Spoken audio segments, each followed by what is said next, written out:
Alors on commence par le ciel. En fait le ciel, je prends un petit peu de bleu et puis beaucoup d'eau. En fait c'est principalement de l'eau colorée en bleu.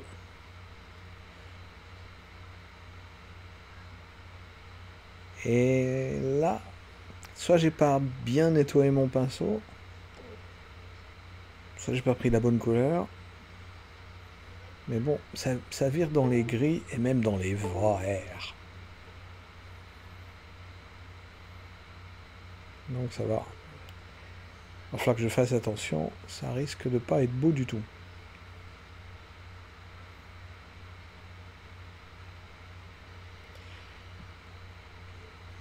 Alors, vous voyez que il y a une petite goutte qui se forme à chaque dépression. Je peins penché. Et je laisse la goutte jusqu'à ce que ça commence à sécher en fait. Quand ça commence à sécher, je la reprends. Et si je veux remettre de l'eau, là je devrais pas d'ailleurs remettre de l'eau parce qu'en fait ça va repartir vers le haut et je suis pas certain que ça fasse un bon truc.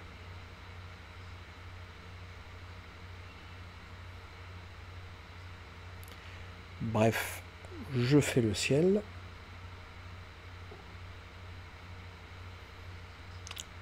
J'enlève les gouttes que je fais. Et puis je vais en profiter pour en même temps faire un petit peu l'eau qui est en dessous. Ouais, alors je dessine pas parce que le dessin est plutôt simple en fait. Et comme c'est un paysage, si la montagne est un petit peu plus comme ci, un petit peu plus comme ça, c'est pas très grave. Donc la même chose, je prends un petit peu de bleu et beaucoup d'eau. Et surtout, je mouille le papier.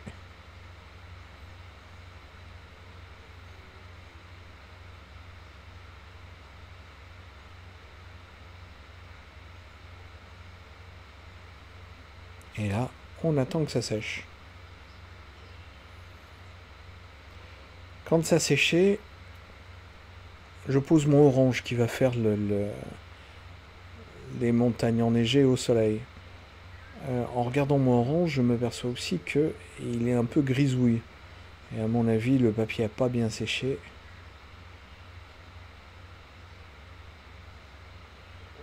Alors, c'est pas très très grave parce qu'il faut pas forcément que mon orange soit intense.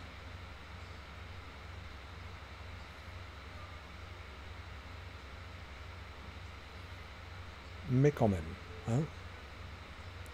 Donc une fois que j'ai mouillé avec mon orange, je peux simplement poser ma couleur, même si elle est plus dense, et petit à petit, elle va se propager à tout ce qui est mouillé.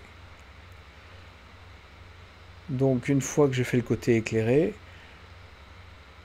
je fais celui qui est à l'ombre. Et donc je prends du bleu. Alors des fois je fais des petits espaces blancs, et puis je reviens dedans.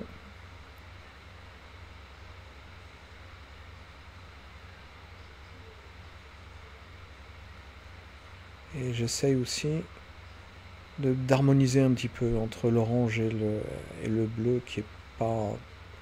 Je trouvais que mon orange était un petit peu trop éclatant au fond. Là, je renforce le bleu parce que, bien sûr, il va pâlir énormément. Et là, je pousse un petit peu avec de l'eau, je renforce avec du bleu. Alors comme j'ai pas assez attendu que ça sèche, vous voyez que la frontière entre la montagne et le ciel est un petit peu floue. Et donc ça c'est une erreur, j'aurais dû attendre que ça sèche. Quand j'arrive vers le milieu, je dégrade juste avec de l'eau parce qu'il faut que le bas reste sec. Donc ça nous fait une impression de brume Et je reprends même avec un pinceau un petit peu plus sec. Et comme je trouve ça beaucoup trop pâle, je reprends du bleu et j'en remets sur la montagne. Si vous arrivez à avoir le bon coup de bleu du premier coup, c'est bien. Mais tant que c'est mouillé, vous pouvez revenir, c'est pas super grave.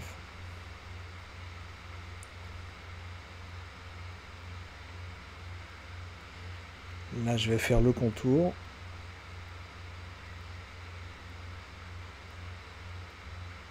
Donc, j'hésite pas à être assez dense sur les bords, parce que comme c'est mouillé, ça s'humidifie et donc ça fait un dégradé. Là, j'ai besoin de renforcer. Et plus je vais attendre que ça sèche, plus le contour sera précis. Mais là, comme c'est au loin dans la brume, j'ai pas franchement envie que ce soit sec. J'ai pas envie d'avoir des bords très nets.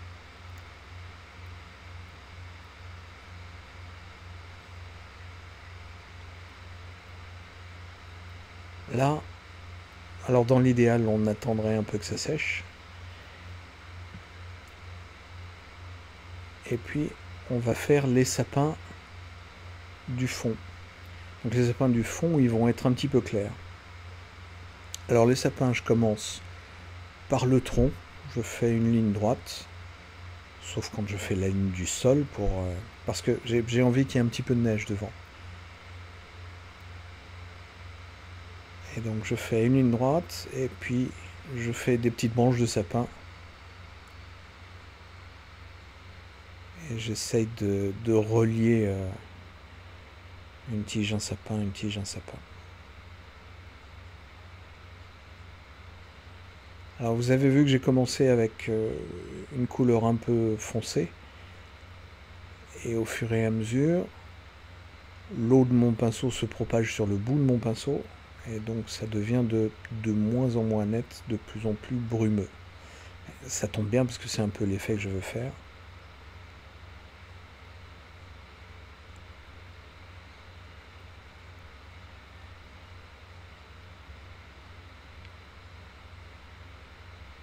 Et des fois je repose juste une goutte sur le haut pour renforcer. Comme ça tombe, ça va faire un tout petit peu plus foncé en haut.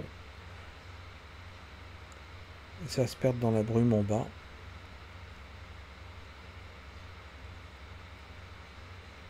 Et là je fais un passage entre le haut et le bas pour pas que l'eau soit trop différente des sapins.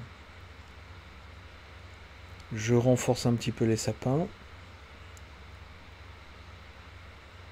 Et comme ils sont mouillés, je sais que ça va se diffuser.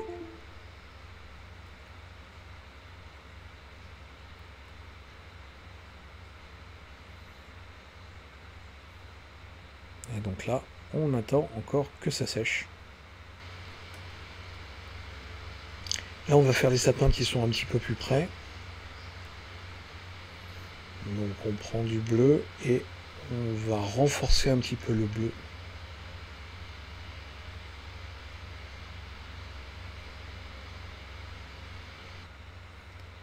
Donc sur mon pinceau, j'ai un bleu assez sombre, assez soutenu. Et je fais d'abord 2-3 troncs, et puis je meuble les troncs avec des petits zigzags. J'en fais un, et puis un autre. Et après, voilà, je les relie pour donner à peu près une apparence de sapin. Vous voyez que je ne suis pas super précis. L'important c'est qu'en haut ce soit à peu près fin. Donc là je fais des effets avec l'eau pour pas avoir tout le temps la même densité. Pardon. Et là, je reprends de l'eau pour faire un effet de brume. Je refais un sapin. Vous avez vu que le bas du sapin, comme c'était mouillé, il diffuse. Et le haut du sapin, comme c'était sec, il reste net. Voilà, donc un sapin, 2 sapins, 45 sapins.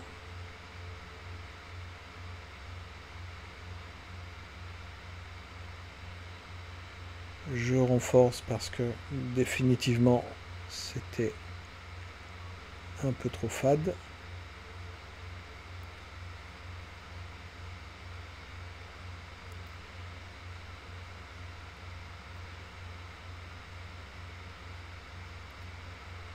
Je renforce.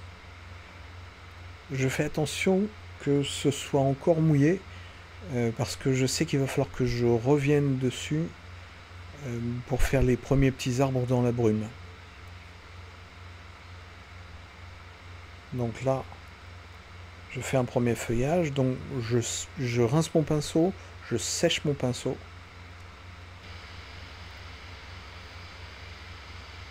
Donc je réabsorbe le bleu.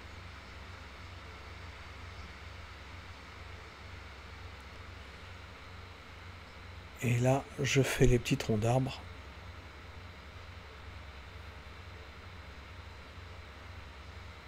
Donc avec un bleu sombre. Et j'en profite pour faire la berge. Et la berge, elle est toujours un petit peu plus sombre. Alors pas tout le temps, parce que c'est enneigé, donc des fois il y a des petits ponts de neige.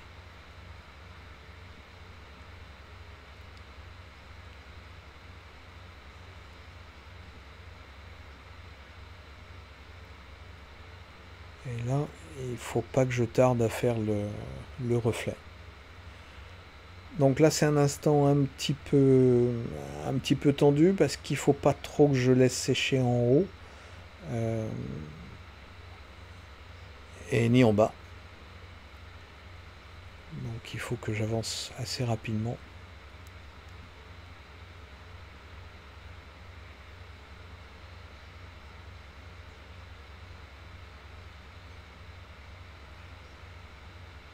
Allez, on est parti pour faire les reflets. Donc les reflets, c'est assez simple. On voit un sapin en haut, et ben on fait un sapin à l'envers en bas. Toujours un petit peu plus soutenu, parce que forcément le reflet, il est un petit peu plus sombre que l'arbre normal. Enfin, dans 90% des cas, il y a des exceptions, mais ça n'est pas le cas ici. Alors là, pour l'instant, j'ai l'impression que c'est un petit peu trop soutenu, mais je sais que je vais pouvoir y revenir si j'attends pas trop longtemps pour remettre de l'eau. Donc voilà, donc là je mets un petit peu d'humidité, pas beaucoup de couleur.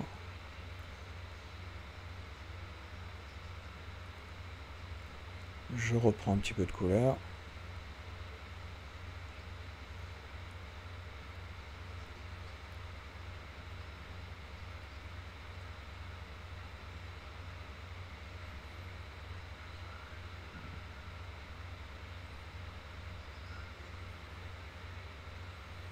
Je renforce un peu les sapins.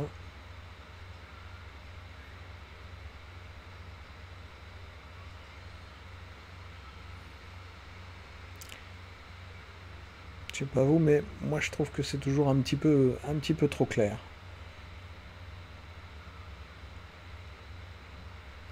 Alors, je renforce les arbres et la berge. J'en profite pour renforcer le reflet des sapins.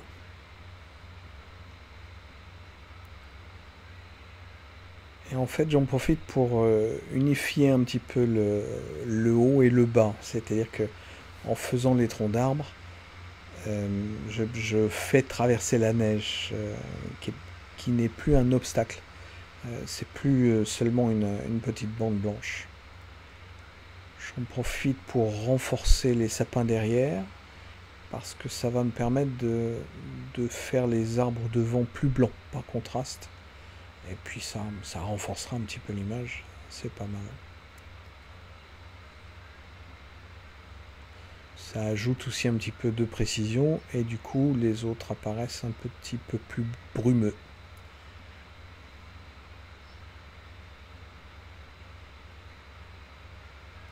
Alors là, faut que je me dépêche un petit peu, faut pas que je traîne parce que c'est en train de sécher. Et si ça commence à trop sécher, à ce moment-là, on va aller vers des accidents, des auréoles, des bords trop secs et des choses comme ça.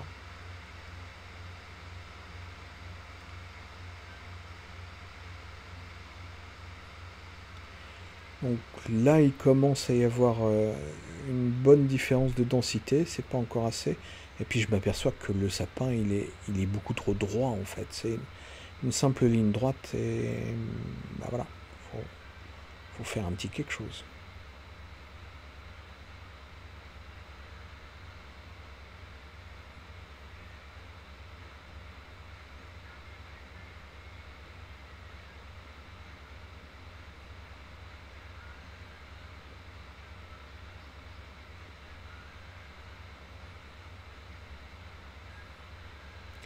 Donc là, je vais faire un dernier passage, donc avec une couleur assez sombre. Je commence par la berge qui va être le plus sombre et puis j'en profite pour contraster les premiers sapins.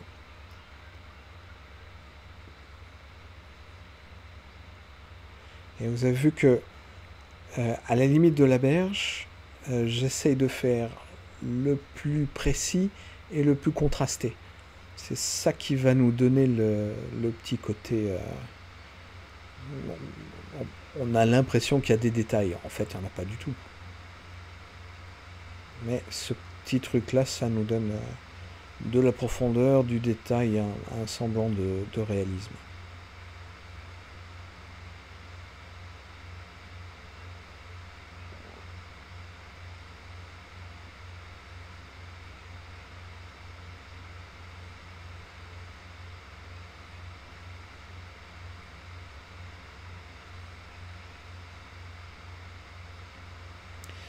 Alors, là je me dis, si je veux faire voir l'arbre enneigé au premier plan, sur la berge, il faut forcément que j'assombrisse les arbres derrière. À ce stade-là, c'est un petit peu risqué. D'abord parce que c'est moitié sec, moitié humide. Et puis il y avait quand même une jolie gradation dans les sapins, donc si on revient, ça risque d'aplatir un petit peu la chose. Mais bon, l'aventure, c'est l'aventure.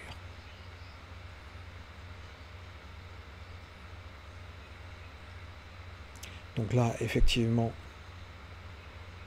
l'arbre blanc apparaît beaucoup plus.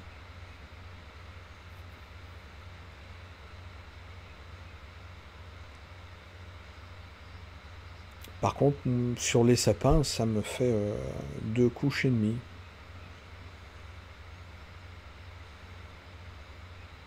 Et c'est pas bien.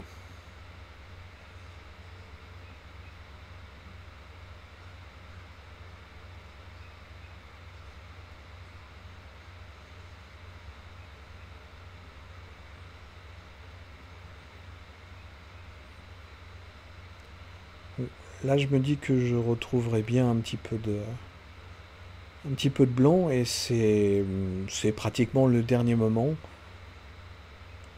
Alors, ce que je fais, c'est que je remets un petit peu d'eau et pas trop. Et ça me permet de faire un sommet d'arbre un petit peu enneigé. C'est histoire de pas avoir le sol en direct. Là, une autre petite technique, je remouille et je passe un petit chiffon.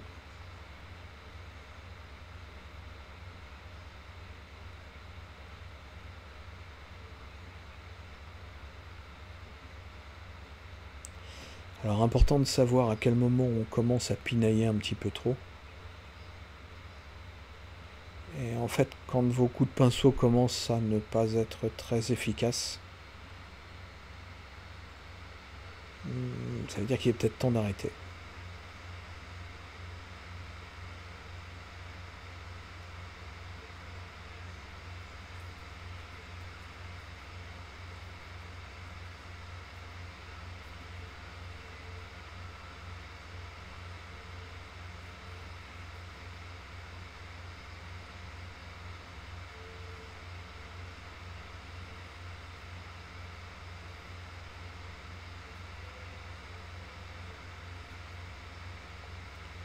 Donc là, j'ai fait des troncs. Les reflets ne correspondent pas toujours à exactement ce qu'on voit sur l'autre rive. En fait, ça dépend de l'angle auquel on regarde. Si on est un petit peu au-dessus de l'eau, on va plus voir les objets. Et si on est pratiquement à son niveau, les choses vont être plus allongées, mais il y a pas mal de choses qui sont sur la berge et qui vont pas se refléter dans l'eau. Bon, ça ferait un cours en entier, cette chose-là. Bon, et à un moment donné, le monsieur, il a dit, bon, voilà, c'est fini. Eh ben non, même pas. Je reprends, à mon avis, j'ai envie d'unifier. Et ouais, le bas, les reflets, c'est pas assez foncé. Donc je vais donner un grand coup de collier. Du coup, j'ai précautionneusement, parce que c'est très dangereux ce que je fais là, j'ai mis de l'eau sans toucher la couche du dessous.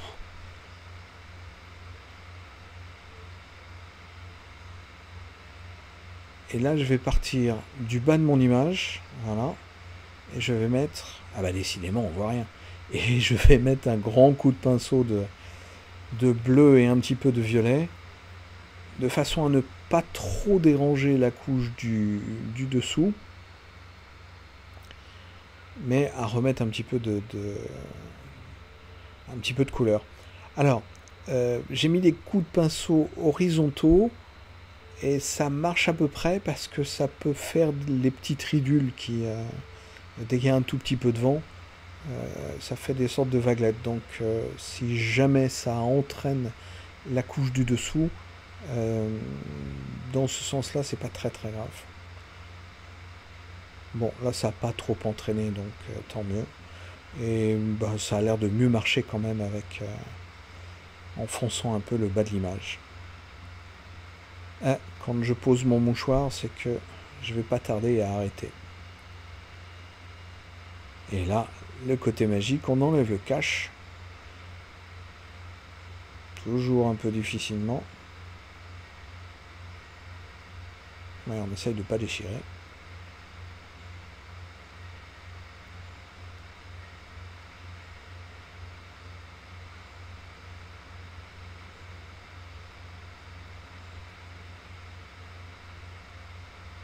Bon, bah voilà. Vous ferez pas mes compliments au cadreur, mais...